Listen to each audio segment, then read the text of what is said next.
శివన్న చెప్పినట్టు 32 ఏళ్ల బీసీ మహిళ గీతాంజలి గారు చేసిన పాపం ఏంటి? గీతాంజలి గారు ఒక రాజకీయ ఆరోపణ చేయలేదు, ఒక పార్టీ మీద కామెంట్ చేయలేదు, ఒక పార్టీ నాయకుల మీద కామెంట్ చేయలేదు. ఇళ్ళ పట్టా శివన్న చేతి మీద అందుకొని ఆ ఆనందంలో వాళ్ళ ఇంటికొచ్చే స్కీమ్స్ గురించి, లబ్ధుల గురించి, బెనిఫిట్స్ గురించి ఆమె మాట్లాడారు. సంతోషంగా మాట్లాడారు, ఎంతూజియాస్టిక్గా మాట్లాడారు, తెలుగులో ఇంగ్లీష్లో చాలా చక్కగా మాట్లాడారు. దాన్ని అందరూ వైరల్ చేశారు, పోస్ట్ చేశారు. మీలో ఎంతమంది దాని కింద వచ్చిన కామెంట్స్ కానివ్వండి, ఆమె మీద జరిగిన ట్రోలింగ్ కానివ్వండి చూసారో లేదో నాకు తెలియదు. దాన్ని ట్రోలింగ్ అనరు, టెర్రరిజం అంటారు. నేను ఈ ప్లాట్ఫామ్ వాడుకొని మీకు అందరికీ ఒక విజ్ఞప్తి చేయాలనుకుంటున్నాను, ఒకటి చెప్పాలనుకుంటున్నాను. మీరు గమనించండి, ఇక్కడ ఉండే మా పార్టీ సీనియర్ మహిళా లీడర్లు ఉన్నారు, సోషల్ మీడియాలో యాక్టివ్గా ఉండే వాళ్ళు ఉన్నారు, విలేకరులు ఉన్నారు, women leaders, women journalists, women cadre members, వీళ్ళందరూ కూడా టీడీపీ ఇంకా జనసేన చేసే రాక్షసత్వానికి, సోషల్ మీడియా టెర్రరిజంకి వీళ్ళందరూ కూడా విక్టిమ్స్. వాళ్ళు వాడిన భాష గీతాంజలి గారి కేసులో అన్పార్లమెంటరీ లాంగ్వేజ్, మనం చెప్పలేం. మళ్ళీ పిరికోళ్ళు, 100 అకౌంట్లు, 100 కామెంట్లు ఉంటాయి, అన్నీ కూడా ఫేక్ పేర్లు, ఏవో 2-3 నిజం పేర్ల మీద ఉంటాయి. అమెరికాల నుంచి చేస్తారు, యూకేల నుంచి చేస్తారు, విపిఎన్లని వాడుకుంటారు, ట్రేసబిలిటీ ఉండదు. అన్నిటికంటే దురదృష్టకరం ఏంటిదంటే, ఈరోజు గీతాంజలి గారు చనిపోయిన తర్వాత అందరం అనుకున్నది ఏంటిది?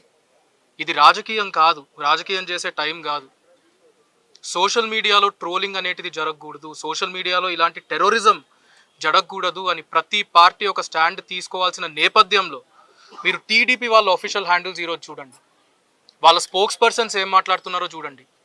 ఎక్కడ కూడా మేము బాధపడుతున్నాము, గీతాంజలి గారు అని ఒక మహిళ చనిపోయినందుకు మేము బాధపడుతున్నామని ఒక్కరూ చెప్పడం లేదు. ఇది కూడా వైఎస్ఆర్సీపీ చేసే రాజకీయం అంట. అసలు గీతాంజలి అన్న మహిళ చనిపోలేదంట, యాక్టింగ్ చేస్తున్నారంట. యాక్సిడెంట్ కేసుని మనం సూసైడ్ అని చెప్తున్నామంట. ఇక్కడ అన్న ఉన్నారు, వాళ్ళ భర్త, ఆయనంతకు ఆయన ఇలాంటి టైంలో మీడియా ముందరకు వచ్చి మాట్లాడాల్సి వచ్చింది. అది వాళ్ళు చేస్తూ ఉన్నది. ఇప్పుడు కూడా పోస్టులు పెడతా ఉన్నారు. పైన మేము వాళ్ళ ఫ్యామిలీతో మాట్లాడుతుంటే ఇంకా పోస్టులు చూస్తున్నాం. ఆ అమ్మను, గీతాంజలి అమ్మను మేము సోషల్ మీడియా ఆఫీస్కి ప్రతిరోజు పిలుస్తున్నామంట, ఆమెకు ట్రైనింగ్ ఇస్తున్నామంట. ఇలాంటి అలవాట్లు టీడీపీ వాళ్ళకు, లోకేష్కి, చంద్రబాబు నాయుడుకు, పవన్ కళ్యాణ్కు ఉంటాయేమో కానీ వైఎస్ఆర్సీపీ వాళ్ళకు అస్సలు ఉండవు. నేను అది గర్వంగా చెప్తున్నాను. నేను అడిగేది ఒక్కటే, ఈరోజు న్యాయం ఏం జరుగుతుంది?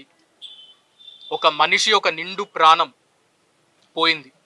ఒక తల్లి, ఒక భార్య, ఒక కోడలు, ఒక కూతురు, ఒక చెల్లి, ఒక అక్క చనిపోయారు. దీనికి బాధ్యులు ఎవరు? చేసింది కొంతమంది, 100 మంది కామెంట్లు పెట్టింది 100 మంది ఇండివిజువల్స్ అవ్వచ్చు, ఫేక్ అకౌంట్ల వెనకాల ఉండేవాళ్ళు అవ్వచ్చు, కానీ చేయించింది మాత్రం ఖచ్చితంగా చంద్రబాబు నాయుడు, నారా లోకేష్, పవన్ కళ్యాణ్ మాత్రమే. నేను ఈ ప్లాట్ఫామ్లో బీజేపీ వాళ్ళను కూడా సూటిగా ఒక సవాల్ అడుగుతాను. ఇలాంటి పార్టీలతో మీరు పొత్తులు పెట్టుకుంటున్నారు. ఇంటర్నేషనల్ మీడియాలో, నేషనల్ మీడియాలో ఏమో డీప్ ఫేక్స్ గురించి, ఆన్లైన్ ట్రోలింగ్ గురించి నరేంద్ర మోదీ గారి ఫోటోలు పెట్టుకొని ఆర్టికల్స్ రాస్తారు. మరి ఇప్పుడు మీరు ఈ అలయన్స్లోకి ఏదైతే ఎంటర్ అయ్యారో, మీ పార్ట్నర్లు ఎవరు, ఆన్లైన్ సోషల్ మీడియాలో ఏం చేస్తున్నారు? నేను నా గుండెల మీద చేయబెట్టుకొని చెప్తాను, వైఎస్ఆర్సీపీ సోషల్ మీడియాలో మాత్రం ఎక్కడా కూడా ఆడవాళ్ళ మీద అబ్యూజ్ అనేటిది జరగలేదు, జరగదు కూడా, అది జరగనివ్వరు మా నాయకులు జగన్మోహన్ రెడ్డి గారు.